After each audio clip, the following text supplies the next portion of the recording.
After results of the assembly elections, decision on who will be the chief minister in Madhya Pradesh, Rajasthan and Chhattisgarh is still awaited. While Revant Reddy has been appointed as the chief minister of Telangana, 3 other states are yet to choose their leader. And amidst this, my colleague Manu Manoj has spoken to Gomti Sai, who has won the elections from Chhattisgarh and remains one of the front runners to become the chief minister of the state. It was a close competition in the Pathalgaon constituency, but she fared successfully in the end after defeating Congress Rampukar Thakur. Let's now listen in to what the BJP leader had to say.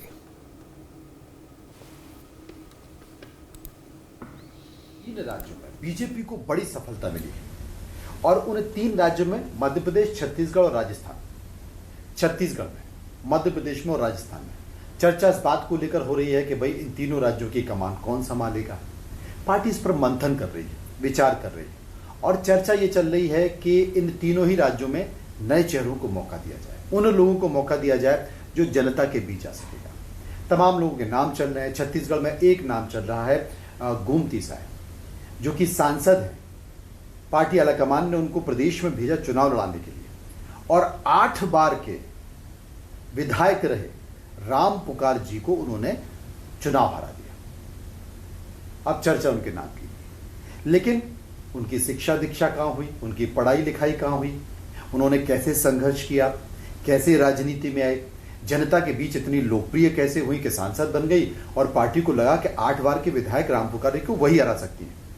Gomti Sai जी हमारे साथ मौजूद हैं। हम ये तमाम बातों पर चर्चा करें। गोमती जी, आपका बहुत बहुत स्वागत है। मनोज जी नमस्कार आप सबको। जी गोमती जी, एक चीज मैं आपसे जानना चाहता हूं। सबसे पहले तो मैं ये जानना चाहता हूं कि राजनीति में आप आ कैसे गए, क्योंकि राजनीति इतनी आसान नहीं है।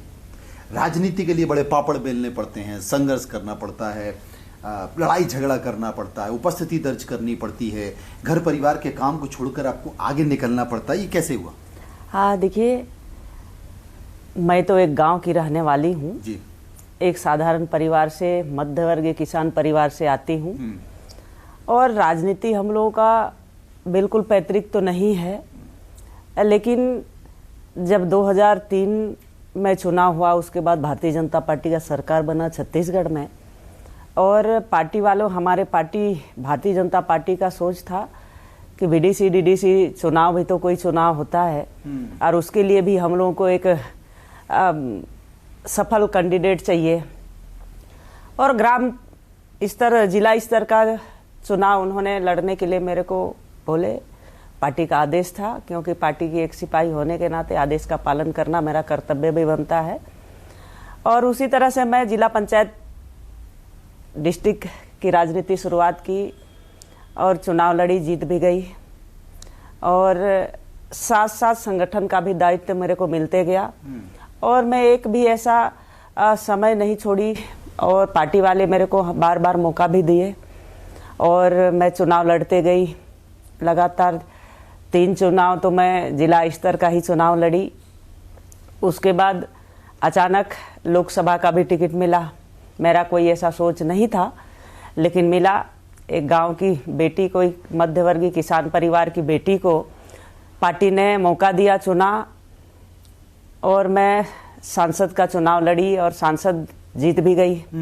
और मोदी जी के देश के ही नहीं, पूरे दुनिया के सशक्त लोकप्रिय प्रधानमंत्री जी के नेतृत्व में मेरे को संसदीय सदस्य के रूप में काम करने का अवसर देश में मिला और मतलब 6 महीना का कार्यकाल बचा था कि अब फिर बोले कि अब छत्तीसगढ़ में लोग विधानसभा का चुनाव है और विधानसभा का भी चुनाव आपको लड़ना है और ऐसा सीट को में लड़ना है कि कभी नहीं आया हो।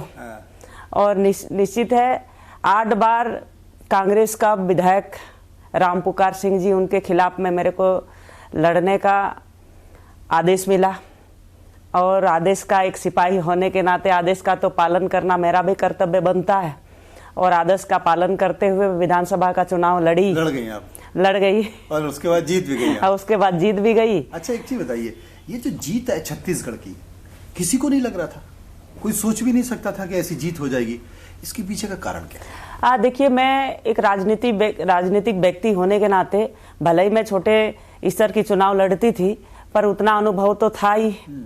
और मैं एक चीज और भी बोलती थी, मेरे पास कई पत्रकार लोग भी आए, पूछे कि भाई इस तरह का मतलब आपको अचानक मतलब इस तरह का जीत हासिल होना छत्तीसगढ़ में। मैं बोली कि छत्तीसगढ़ की जनता बहुत ही समझदार है और बहुत ही स्वाभिमानी है और बहुत सरल और सहज है, और वो लोग लड़ाई करके सत्ता परिवर्तन कभी नहीं करती है। अच्छा। उनका ये की है, मैं कई बार बोली, मेरे बात से हंसते भी थे लोग, कि छत्तीसगढ़ की जनता साइलेंट किलर है, साइलेंट रहता है, समय का इंतजार करता है, जैसे ही समय उनको मिलता है, आता है समय, वैसे ही मतलब कुर्सी से उठा करके बैठाने का काम भी छत्तीसगढ़ की जनता बहुत साइलेंट मूड से करती है और बहुत सहज और सरल रूप से करती है। चमत्कार कैसे हुआ? चमत्कार बताइए। वही मैं बोल रही थी कि जिस तरह से छत्तीसगढ़ की कांग्रेस की करंट की सरकार थी और छत्तीसगढ़ वासियों के साथ वादा खिलाफी तो किए, लाइन ऑर्डर का कोई कंट्रोल नहीं था, क्राइम बढ़ा हुआ था, माफियागिरी बढ़ा हुआ था, विकास नाम का तो कोई चीज था ही नहीं। कोई भी विकास 5 साल में छत्तीसगढ़ में नहीं हुआ है। वादा खिलाफी अलग से, यहाँ तक एकदम लो क्लास की बात करूं मैं, काहे कि मैं गांव की रहने वाली हूँ, तो मतलब ऐसा था कि वृद्धा पेंशन तक पैसा साल भर तक नहीं मिलता था। तो इतना और मतलब नीचे स्तर का बात और क्या हो सकता है? ऐसे मतलब प्रताड़ित हुए थे। मैं जाती थी, दौरा में जाती थी एक सांसद के नाते, या मेरे पास आते थे वो लोग तो बोलते थे कि मेरे को 6 महीना हो गया, साल भर हो गया, पेंशन नहीं मिला है। मैं बोली कि पेंशन अधिकारी लोग से हम लोग बोलते थे, लेकिन उनके पास भी फंड रहे तब तो दे उन लोगों को। ये सारा जो व्यवस्था जो पूरे छत्तीसगढ़ में फैला हुआ था, जनता समझ गई थी। और रही बात महिला, मैं एक चीज और भी बोल रही हूँ कि महिला अब निर्णायक स्थिति में पूरे देश में आने लगे हैं। क्यों आने लगे? और मोदी जी के ऊपर भरोसा है, मतलब विश्वास है। अच्छा, मोदी है तो मुमकिन है और मोदी है तो भरोसा है। मोदी जी है, मोदी जी की गारंटी। मोदी जी की गारंटी, अच्छा, ये बड़ी बात है। ये आपने बड़ी बात कही कि मोदी जी की गारंटी है। मोदी जी की गारंटी है। अच्छा, तभी लोग कह रहे हैं कि इन 3 राज्यों में विधानसभा चुनाव में नरेंद्र मोदी जो देश के प्रधानमंत्री हैं, उन्होंने अपनी व्यक्तिगत गारंटी दी है, बिल्कुल, इसलिए लोगों ने समर्थन दिया। आप मानती हैं? बिल्कुल मानती हूँ। मोदी जी जब सभा में जाते थे, जन सैलाब के बीच में उतरते थे, तो बोलते थे कि जितना यहाँ करप्शन हो रहा है, जितना क्राइम बढ़ रहा है, जितना माफिया हो रहा है, बच्चे मतलब विद्यार्थी लोगों के साथ अन्याय हो रहा है, घोटाला मतलब ये पीएससी घोटाला, यूपीएससी घोटाला, ये सब जितना भी वहाँ क्राइम हुआ है, उसको मोदी जी का गारंटी है। जो गलती किया उसको सजा दिलाने का मेरा गारंटी है, मोदी जी का गारंटी है। तो ये उसका एक परिणाम है। बाकी मानना पड़ेगा बीडीओ और इस तरह के छोटे से चुनाव से लेकर फिर उसके बाद सांसद के बाद विधायक, और आपका तो नाम मुख्यमंत्री तक के लिए चलने लगा। देखिए, मैं भारतीय जनता पार्टी के एक छोटे से कार्यकर्ता हूँ। हाँ। और छोटे से कार्यकर्ता होने के नाते हमारे पास तो ऐसा कुछ भी नहीं रहता है, और सेनापति का जो आदेश मिलता है उसका पालन एक कार्यकर्ता का, एक सेना का काम होता है। लड़ाई करना हमारे तक, वही तक हमारा काम है। बाकी काम हमारे मोदी जी के पसंद से होगा, मोदी जी के मतलब निर्णय से होगा। हमारे शीर्ष नेतृत्व है, हमारे केंद्रीय नेतृत्व है, हमारे प्रदेश नेतृत्व है, उनका जवाबदारी है। और अगर मान लिया जाए कि अभी तो तय नहीं है, लेकिन ये माना जा रहा है कि जल्द घोषणा हो जाएगी, सरकार का पहला काम होगा, पहला क्या काम करना पड़ेगा? मान लिया जाए कि आपको जिम्मेदारी दे दी मंत्री की, उप मुख्यमंत्री की या मुख्यमंत्री की, तो आपकी प्राथमिकता क्या होनी चाहिए, या पूरी सरकार की प्राथमिकता क्या होनी चाहिए? मनोज जी, मैं पहली बात तो ये बोलूं कि मेरा ऐसा कोई मानसिकता नहीं है, या फिर मैं ये बोलूं कि मैं एक छोटे से कार्यकर्ता हूं, और मैं कार्यकर्ता होने के नाते मेरे शीर्ष नेतृत्व का जो आदेश होता है उसी का पालन करते हैं। बाकी काम हमारे केंद्रीय नेतृत्व का काम है, उनका जवाबदारी है कि किसको क्या करना है, किसको क्या नहीं करना है, किसको क्या जवाबदारी देना है, किसको नहीं देना है। हमारे केंद्रीय नेतृत्व की जवाबदारी है, और हम लोगों का पहुंच से बाहर है। एक चीज मैं पूछना चाहता हूँ, चूंकि आपका संयुक्त परिवार है और आप जहां की रहने वाली थी, पत्तलगांव, वहां से चुनाव लड़ा, कुनकुरी आपका ससुराल है। संयुक्त परिवार में मतलब सांसद बनने के बाद भी क्या खेतों में जाती हैं, क्या काम करती हैं, क्या सब्जी तोड़ती हैं, क्या धान का काम देखती हैं, ये सब करती हैं और आगे भी करेंगी क्या? क्योंकि जब बड़े बड़े पदों पर पहुंच जाते हैं तो लोग करते नहीं है सब। देखिए मेरा रूटीन रहा है, जीवन का बड़ा अहम हिस्सा है वो। हाँ। खेती किसानी करना, और लगातार मैं कम से कम 18-19 साल 20 साल के उम्र से मैं करते आई हूँ। हाँ। और लगभग आज मैं 47 ईयर का हो गई, और वो मेरा एकदम जीवन का बहुत ही अटूट हिस्सा है।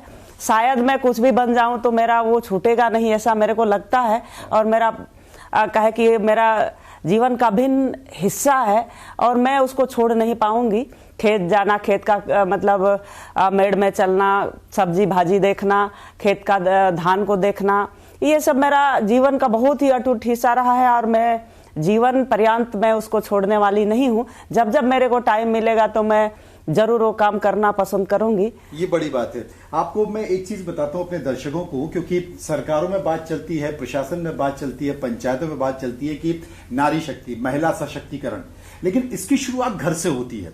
और महिला सशक्तिकरण की शुरुआत घर से कैसे की जाती है ये गोमती जी बनाएंगे। सुना है कि आपने अपने घर में ही महिला सशक्तिकरण की शुरुआत की है, वो कैसे की है बताएं। देखिए मेरे घर की जो महिलाएं हैं, हाँ, हम किसी से खाना नहीं बनवाते हैं, रसोई का काम खुद करते हैं, बाहर के लोगों को खिलाने का काम भी खुद करती है, खेती बाड़ी करवाना भी खुद करती है। ये महिला सशक्तिकरण का एक मिसाल अगर देखना है तो मेरे परिवार में देखना चाहिए। अच्छा, कैसे? मतलब खेती बाड़ी से करके सारा घर का व्यवस्था देखना, घर का सारा जवाबदारी देखना, छोटे से लेकर बड़े तक का फैसला अगर कोई करे तो महिला ही करे। जेंट्स लोगों का थोड़ा सा मदद जरूर हो जाता है, लेकिन सारा निर्णय महिला लोगों का ही जवाबदारी रहता है और वो मेरे घर में देखना चाहिए। आपके घर में देखना चाहिए। जब आप सारा काम आप महिलाओं को दे देंगे तो पुरुष क्या करते हैं? अब अधिकतर पुरुष लोग तो ड्यूटी वाले हैं, सरकारी ड्यूटी वाले हैं, तो सरकारी ड्यूटी करने जाते हैं। लेकिन मैं एक चीज आज भी मैं बता दे रही हूँ, मेरे घर में बहुत सहज और सरल इंसान रहते हैं सब लोग। मेरे खुद के अपना पतिदेव श्रीमान जी, अपने पतिदेव को श्रीमान जी बोलते हैं, नाम नहीं लेती उनका। श्रीमान जी के बारे में बताइए। वो सुबेरे उठेंगे, आज भी एक सांसद के पति होने के बाद भी घर से मतलब उठना, 5 बजे उठ जाना, फिर झाड़ू लगाना, रास्ता को झाड़ू वही लगाते हैं आज भी। अच्छा, आज भी वही झाड़ू लगाते हैं, जहाँ कचरा रहता है उनको क्लीन पसंद है। अच्छा, और किसी को बोलते नहीं है कि मैं आप झाड़ू लगा दो, यहाँ ये सफाई कर दो, वो नहीं। सारा काम वो आज भी वही करते हैं, खुद का, यहाँ तक कि कपड़ा भी खुद धोते हैं। इतना नहीं है कि लॉन्ड्री भेजे, जबकि आज के दृष्टि से सक्षम है परिवार, लेकिन उसके बाद भी वो क्लीन अप ज्यादा पसंद करते हैं, खुद से प्रेस करना, खुद से मतलब कपड़ा धोना, झाड़ू लगाना, ये सब उनका जीवन का हॉबी है। जहाँ थोड़ा सा घास वास दिखे तो उसको कुदाली लान के सफाई करना, ये उनका बड़ा मतलब जीवन का बड़ा अभिन्न हिस्सा है। आप तो सामाजिक गतिविधियों में उतना इन्वॉल्व नहीं हो पाती होंगी, तो आपका सामाजिक समीकरण कौन देखता है? देखिए हम लोग लोकल समाज के लोग हैं और सामाजिक व्यक्ति होने के नाते उस क्षेत्र में अपना एक परिवार का एक अलग क्रेज है। और श्रीमान जी जहाँ सामाजिक कार्य हुआ, किसी का घर में कोई मतलब देहावास हो गया है, उसके यहाँ के ब्राह्मण भोज में जाना, 12वां है, किसी के यहाँ शादी है, किसी के यहाँ और सामाजिक काम है, तो टोटल काम वही देखते हैं। आज से नहीं, आज सांसद बनी हूँ इसलिए नहीं, वो मतलब वर्षों से वही करते आए हैं। और एक मेरा परिवार उस ऐसा जगह में हूँ और उस परिवार से मैं आती हूँ कि ये समाज में एक अपना एक अलग क्रेज है। तो सामाजिक व्यक्ति होने के नाते समाज के लोग जो हैं, हम लोग का एक कोई ऐसा काम में मेरा परिवार को नहीं छोड़ते हैं, और कोई ऐसा कार्य है मतलब काम है जो मेरे घर वाले लोग वहाँ उपस्थित नहीं रहते हैं। एक चीज मैं आपसे जानना चाहता हूँ, क्योंकि तमाम बातों का तो जिक्र हो गया, लेकिन नंद कुमार साय जो कि बड़े आदिवासी नेता थे और बीजेपी को छोड़कर वो कांग्रेस में भी चले गए, बीजेपी को लेकर चिंतन भी इस बात को लेकर हुआ।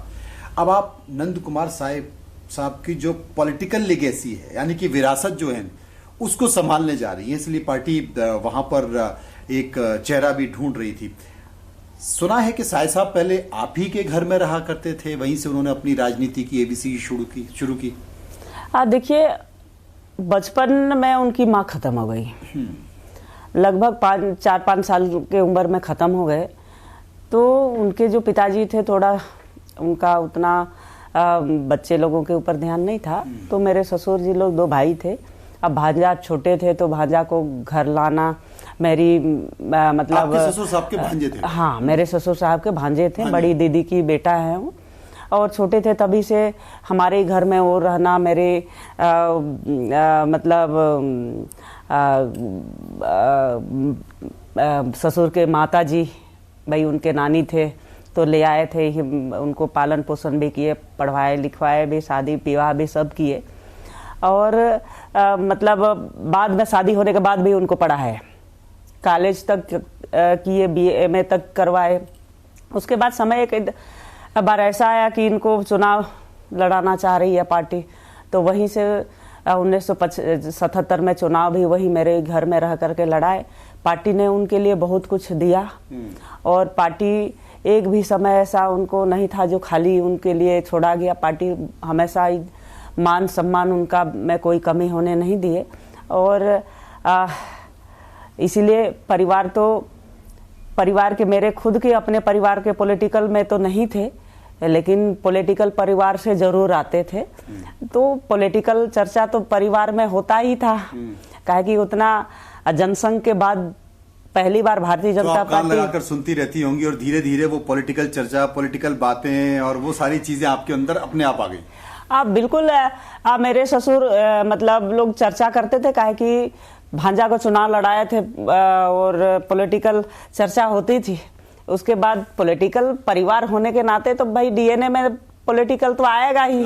उनके बेटा लोग भी चर्चा करते थे, या भाई ऐसा किए, वैसा किए, ऐसा करना चाहिए, वैसा करना चाहिए। पॉलिटिकल अच्छा मेरे परिवार के लोगों में समझदारी है, लेकिन पॉलिटिकल में कभी खुल के आए नहीं हो।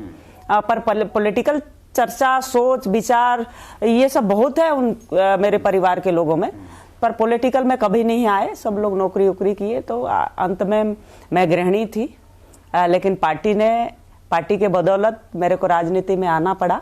और शुरुआत 2005 से की, और 2005 से सफर करते करते मैं 2023 आ गया। 2023 और 2023 में कुछ बड़ा संकेत भी निकल कर आएगा। हम उम्मीद इस बात को लेकर करते हैं कि शायद कोई बड़ा संकेत निकल कर आएगा, और उसके बाद आप चीजों को उस दिशा में लेकर जाएंगे जिस दिशा में देश के प्रधानमंत्री नरेंद्र मोदी सोच रहे हैं। आपने हमसे बात की, आपका बहुत बहुत शुक्रिया। आपको बधाई चुनाव जीतने पर, भविष्य की आपको शुभकामनाएं। बहुत बहुत धन्यवाद आपको। Thank you. For more such videos, subscribe to the NewsX YouTube channel, hit the bell icon.